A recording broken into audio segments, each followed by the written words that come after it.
Good morning, मैं Lokesh Chaudhary, chemistry lecturer. आप सबका श्री श्याम एजुकेशन ग्रुप चंदवाजी में आप सबके ऑनलाइन क्लासों में स्वागत है। लास्ट वीडियो में हमने डी ब्लॉक्स एलिमेंट्स में 3D संक्रमण श्रेणी के बारे में जो इलेक्ट्रॉनिक विन्यास था, साथ में इसकी जो ऑक्सीजन अवस्थाएं थी वो पढ़ी थी।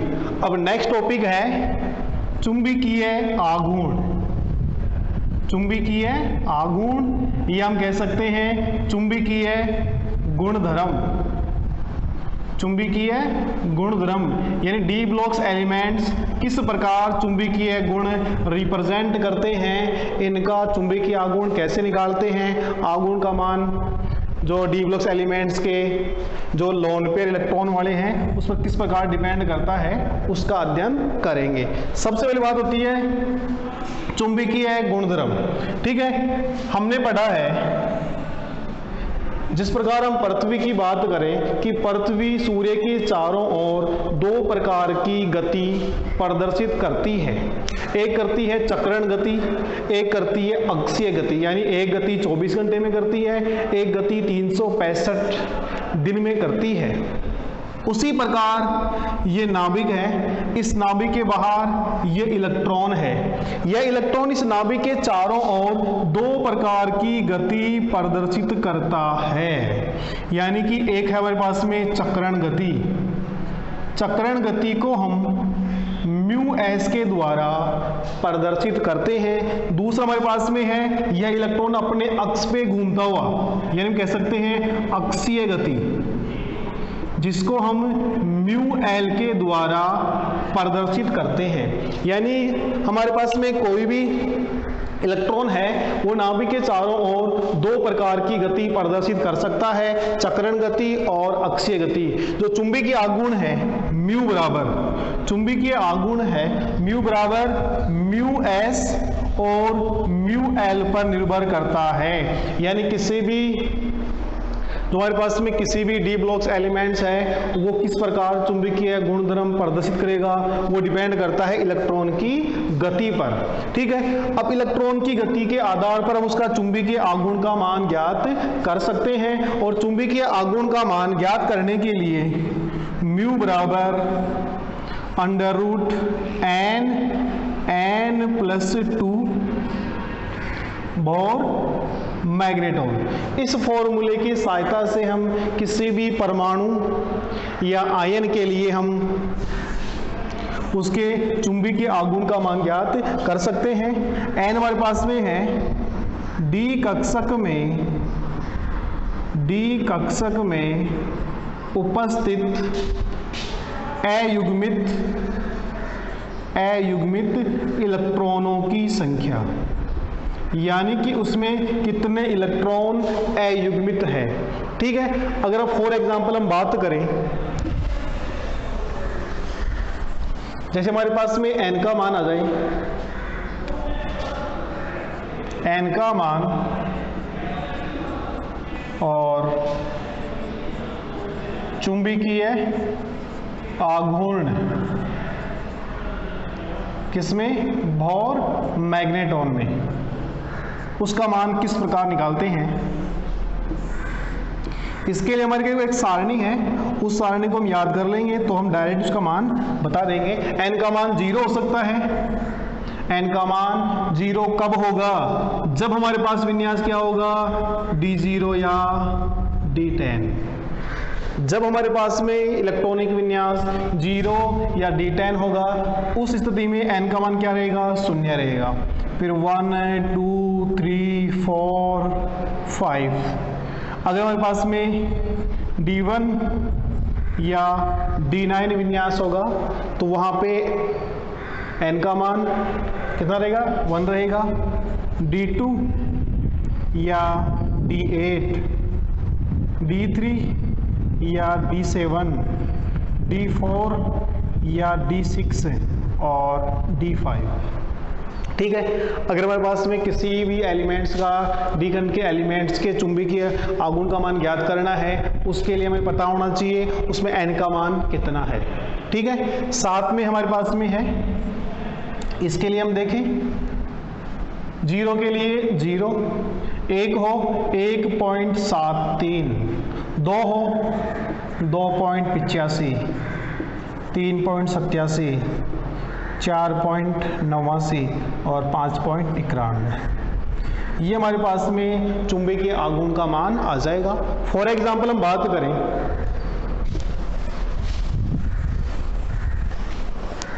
जैसे हमारे पास में दे दें Zn+2 आयन का चुंबकीय आघूर्ण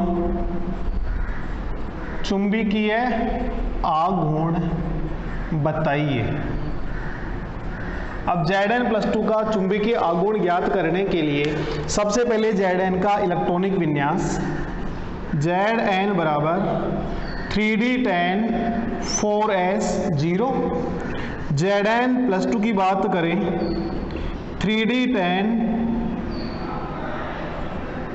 4s0, यानी कि यहाँ पे विन्यास क्या है, d10 विन्यास है। अब d10 विन्यास है तो हमारे पास में d में 10 इलेक्ट्रॉन हैं, 1 2 3 4 5 6 7 8 9 और ये 10, यानी कि यहाँ पे n का मान की बात करें, n का मान, n हमारे पास में क्या है, d कक्षक में उपस्थित अयुग्मित इलेक्ट्रॉनों की संख्या। ठीक है, तो हमारे पास में n का मान कितना है, 0 है।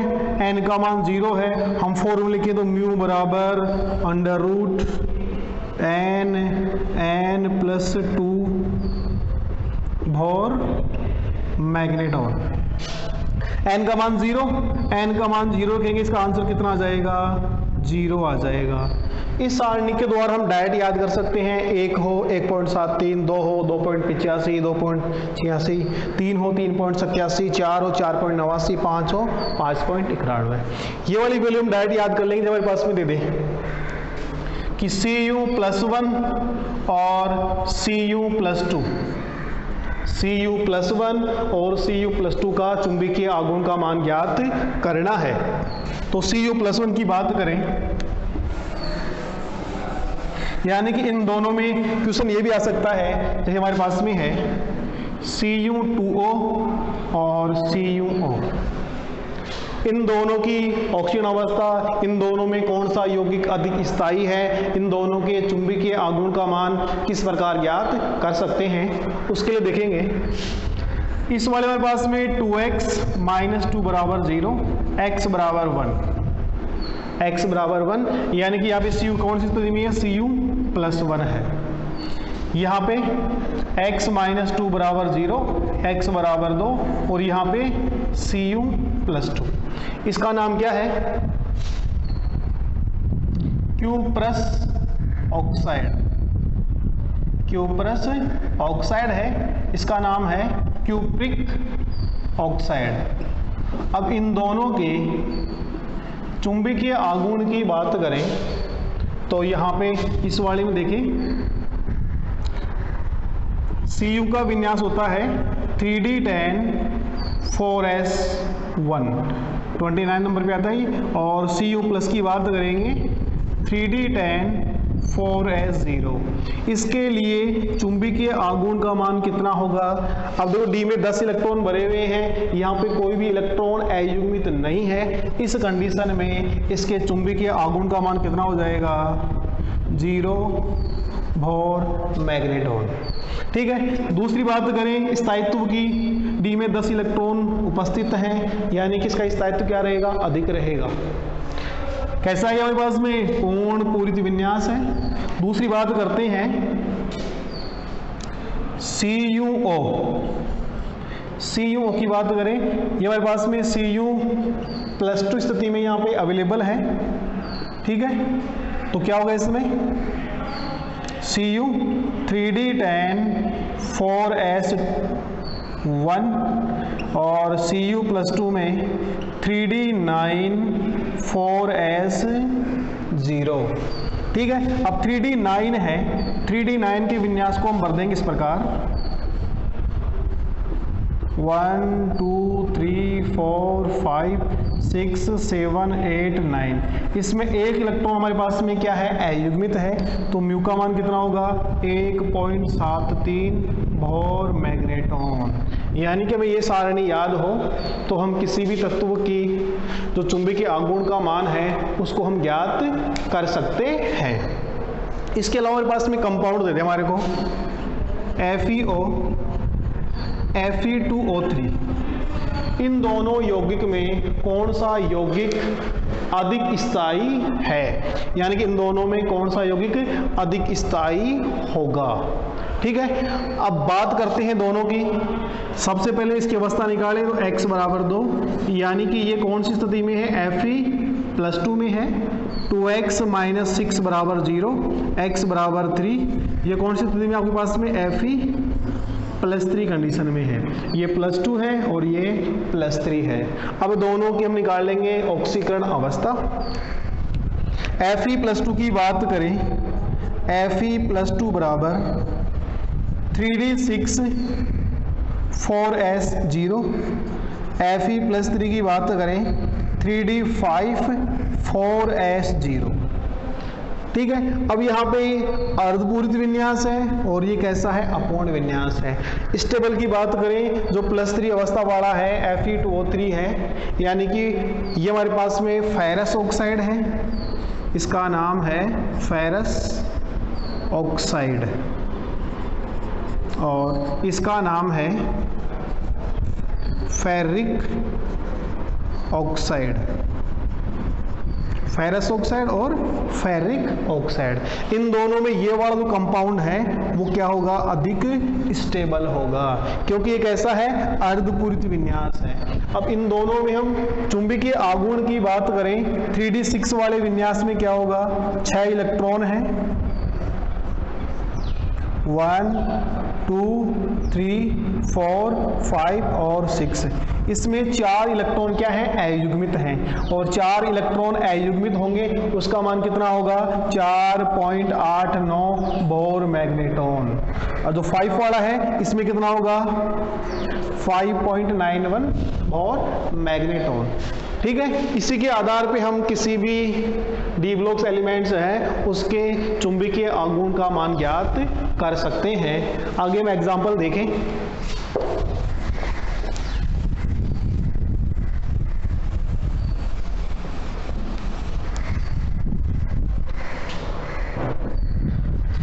साथ में हमारे पास में देखो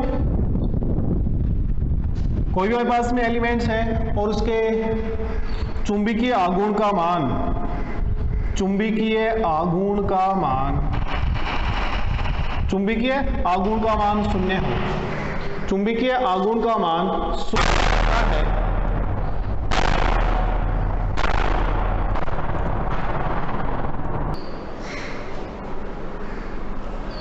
नेक्स्ट है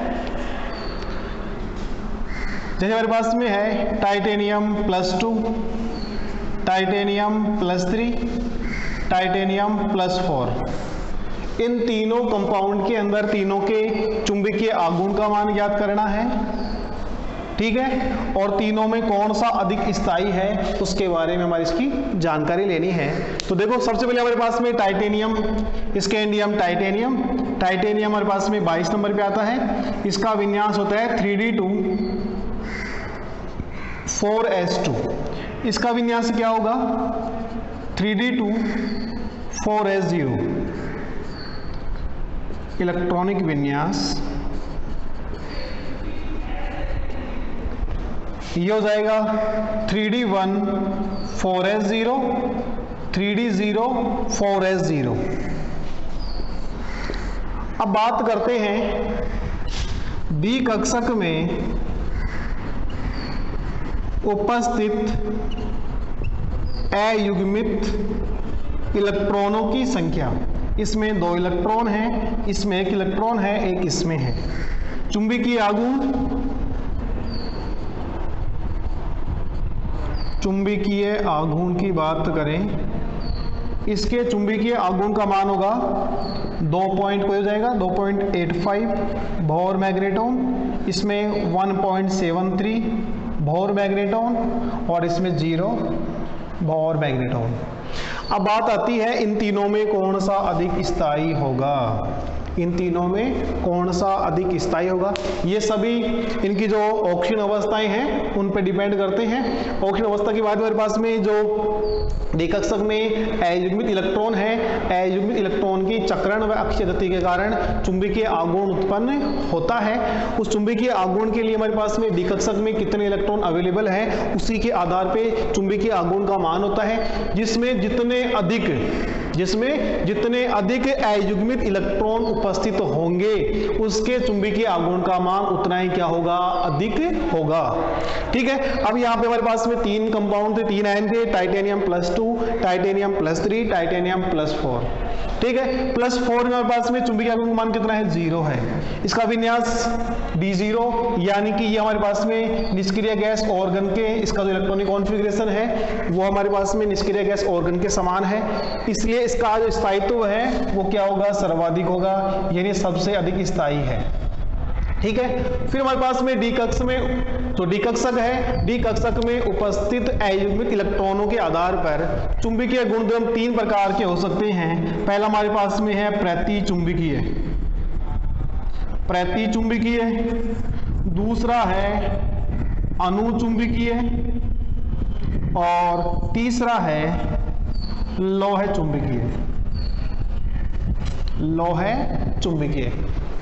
सबसे पहले हम बात करें प्रतिचुंबकीय क्या होता है। यदि किसी डी ब्लॉक्स एलिमेंट्स, कोई एलिमेंट्स है वो हमारे पास में किसी आयन स्थिति में है या किसी एटम्स के रूप में है, उसके डी कक्षक में उसका डी कक्षक ऐसा हो, पूर्ण पूरित हो, यानी कि उसका विन्यास D0 या D10 हो। ऐसी स्थिति में वहां पे अयुग्मित इलेक्ट्रॉनों की संख्या 0 होगी और अयुग्मित इलेक्ट्रॉनों की 0 होने पर वह परमाणु या आयन प्रतिचुंबकीय गुणधर्म प्रदर्शित करता है। ठीक है, और जो आयन प्रतिचुंबकीय होगा वो कैसा होगा, कलरलेस होगा, यानी रंगहीन होगा। अगर हमारे पास में कोई भी प्रतिचुंबकीय यौगिक है या आयन है उसको चुंबकीय क्षेत्र में रखते हैं, यानी कि किसी प्रतिचुंबकीय पदार्थ को हम किसी चुंबकीय क्षेत्र में चुंबकीय क्षेत्र में रखे जाएंगे तो ये चुंबकीय बल रेखाओं को प्रतिकर्षित करता है, यानी कि चुंबकीय बल रेखाएं हैं वो क्या करेगा, ये प्रतिकर्षित करेगा। इसके एग्जांपल हम बात करें Zn+2, Cu+1, Sn, scandium +3, titanium +4, यानी कि जिसका विन्यास कितना हो, यानी जिसका विन्यास D10 हो या D0 हो। इन दोनों में इलेक्ट्रॉनिक कॉन्फ़िगरेशन रिप्रेजेंट करने वाला आयन या परमाणु कैसा होता है, प्रतिचुंबकीय होता है, यानी कि इसमें डी कक्षक में सभी इलेक्ट्रॉन क्या होते हैं, युग्मित अवस्था में होते हैं। इनके चुंबकीय आघूर्ण का मान भी क्या होता है, 0 होता है। यहाँ पे एक इलेक्ट्रॉन क्लॉकवाइज है, एक हमारे पास में एंटी क्लॉकवाइज है। क्लॉकवाइज जो इलेक्ट्रॉन है इसके द्वारा उत्पन्न चुंबकीय आघूर्ण है, उसके प्रभाव को इसके द्वारा क्या कर दिया जाता है, निरस्त कर दिया जाता है। ठीक है, इसलिए क्लियर हो गया है प्रतिचुंबकीय पदार्थ क्या होते हैं, यानी वे परमाणु या आयन जिनके बाह्यतम कोश में सभी इलेक्ट्रॉन युग्मित अवस्था में पाए जाते हैं या डी कक्षक में सभी इलेक्ट्रॉन युग्मित अवस्था में होते हैं, अर्थात उनका इलेक्ट्रॉनिक विन्यास D0 या D10 होता है, वे होते हैं प्रतिचुंबकीय। और जो भी प्रतिचुंबकीय होते हैं वो कैसे होते हैं, रंगहीन होते हैं, यानी किसी प्रकार का रंग रिप्रेजेंट नहीं करते हैं। साथ में ये है कि प्रतिचुंबकीय पदार्थों को चुंबकीय क्षेत्र में रखा जाता है या चुंबकीय क्षेत्र में रखने पर ये चुंबकीय बल रेखाओं को प्रतिकर्षित करते हैं। ठीक है, दूसरा है अनुचुंबकीय। अनुचुंबकीय का मतलब ये है कि हमारे पास में कोई भी परमाणु या आयन है, उसके बाह्यतम डी कक्षक में एक या एक से अधिक अयुग्मित इलेक्ट्रॉन पाए जाते हैं तो वे यौगिक अनुचुंबकीय पदार्थ कहलाते हैं, यानी कि वे अनुचुंबकीय गुण रिप्रेजेंट करेंगे। ठीक है, अनुचुंबकीय हमारे पास में विन्यास है वो D1 या D9 इनके मध्य होना चाहिए, D1 से लेकर D9 तक, यानी इनमें एक या एक से अधिक अयुग्मित इलेक्ट्रॉन पाया जाना चाहिए। अब देखो अनुचुंबकीय पदार्थ है, अनुचुंबकीय पदार्थों को यदि आप इनको किसी चुंबकीय क्षेत्र में रखेंगे तो चुंबकीय क्षेत्र में रखने पर ये चुंबकीय बल रेखाओं को अपनी ओर आकर्षित करते हैं। और इधर में आपके पास में जब तक इनको आप चुंबकीय क्षेत्र में रखेंगे तब तक ये चुंबकीय गुण रिप्रेजेंट करेंगे, और चुंबकीय क्षेत्र को आप जैसे हटाएंगे ये वापस कैसे हो जाएंगे, अनुचुंबकीय हो जाएंगे। इनकी बात करें हम, scandium, titanium +2, titanium +3, Cu+2, Mn+2, यानी जिनमें भी आपके पास में एक या एक से अधिक अयुग्मित इलेक्ट्रॉन पाया जाता है वो कैसे होते हैं, अनुचुंबकीय होते हैं। अनुचुंबकीय पदार्थों को चुंबकीय क्षेत्र में रखते हैं तो ये चुंबकीय बल रेखाओं को अपनी ओर आकर्षित करते हैं। अब चुंबकीय बल रेखाओं अपनी ओर आकर्षित करेंगे, साथ में जब तक आप इनको उस प्रभाव में रखेंगे तब तक ये चुंबकीय गुण रिप्रेजेंट करते रहेंगे, और जैसे आप प्रभाव को हटाएंगे ये वापस अपनी स्थिति में आ जाते हैं। तीसरा है लोहे चुंबकीय पदार्थ। लोहे चुंबकीय पदार्थ भी होते हैं जिनको चुंबकीय क्षेत्र में आप एक बार रख देंगे तो स्थायी चुंबक की भांति व्यवहार करते हैं। फॉर एग्जाम्पल हम बात करें Fe2O3, यानी कि इनके जो डोमेन होते हैं उन डोमेन का जो विन्यास है वो एक दिशा में अभिविन्यासित हो जाता है, ठीक है, जिसके कारण जो लोहे चुंबकीय पदार्थ है इनको एक बार आप चुंबकीय क्षेत्र में रख देंगे तो ये परमानेंट चुंबक की भांति व्यवहार करते हैं। इसके अलावा यदि आप इन लोहे चुंबकीय पदार्थों को गर्म करेंगे या पीटने पर इनके चुंबकीय गुण क्या हो सकते हैं, नष्ट हो सकते हैं। इसके एग्जाम्पल बात करें अपन फेरिक ऑक्साइड, ठीक है। अब हमारे पास में ये हो गया चुंबकीय आघूर्ण, ठीक है। चुंबकीय आघूर्ण भी किस पे डिपेंड हमारे पास में, तो डी कक्षक में अयुग्मित इलेक्ट्रॉन है उसी के आधार पे डिपेंड है, ठीक है। अभी हमने देखा था कि हमारे पास में जो ऑक्सीजन अवस्था है, यानी कि जो ऑक्सीकरण अवस्था है वो दो प्रकार की हो सकती है। एक हो सकती है निम्न ऑक्सीकरण अवस्था, निम्न ऑक्सीकरण अवस्था हो सकती है। एक हमारे पास में हो सकता है उच्च ऑक्सीकरण अवस्था, इसको हम शॉर्ट में कह सकते हैं लो ऑक्सीडेशन स्टेट, ये हाई ऑक्सीडेशन स्टेट। अब देखो यहाँ पे जो भी डी ब्लॉक्स एलिमेंट्स हैं वो निम्न ऑक्सीकरण अवस्था रिप्रेजेंट करते हैं, वो होते हैं आयनिक प्रकृति के, यानी उसमें जो बॉन्डिंग होती है वो कैसी होती है, आयनिक बॉन्ड बनता है उनमें। और जिनकी ऑक्सीजन अवस्था हाई रहेगी वो कैसे होते हैं, वे होते हैं सहसंयोजक प्रकृति के, सहसंयोजक प्रकृति के होते हैं। ये हमारे पास में क्षारीय गुण दर्शाते हैं, क्षारीय गुण रिप्रेजेंट करते हैं, क्षारीय गुण रिप्रेजेंट करते हैं। ये अम्लीय गुण रिप्रेजेंट करते हैं, अम्लीय गुण रिप्रेजेंट करते हैं। इन डी ब्लॉक्स एलिमेंट्स के जो ऑक्साइड होंगे वो कैसे होंगे, क्षारीय ऑक्साइड होंगे, क्षारीय ऑक्साइड होंगे। और ये होंगे अम्लीय ऑक्साइड, अम्लीय ऑक्साइड होंगे। ये अपचायक गुण रिप्रेजेंट करेंगे, कैसे होंगे, ये अपचायक गुण रिप्रेजेंट करेंगे। और ये ऑक्सीकारक पदार्थ होते हैं। जैसे हम बात करें, हमने कंपाउंड लिया MnO, एक हमने लिया Mn2O7। MnO के अंदर जो मैग्नीज है वो Mn+2 अवस्था में रिप्रेजेंट है, और ये हमारे पास में Mn+7 में है। अब MnO की बात करें, M1 कैसा है हमारे पास में, इसकी अवस्था कैसी है, लो ऑक्सीजन अवस्था है। कैसा है ये हमारे पास में, आयनिक प्रकृति का है, क्षारीय है। ये ऑक्साइड कैसा है, क्षारीय ऑक्साइड है। और कैसा है, ये अपचायक प्रकृति रिप्रेजेंट करेगा। Mn2O7 कैसा है, सहसंयोजक प्रकृति का है, अम्लीय गुण प्रदर्शित करता है। जो ऑक्साइड कैसा है, अम्लीय ऑक्साइड है। और कैसा है हमारे पास में, ये ऑक्सीकारक है। और जो बीच वाले होते हैं, यानी कि जो नया हमारे पास में निम्न हो न उच्च बीच वाला हो, उसे हम कहते हैं वो कैसा होता है, उदासीन प्रकृति का होता है। ठीक है, आज के लिए इतना ही पर्याप्त है। धन्यवाद।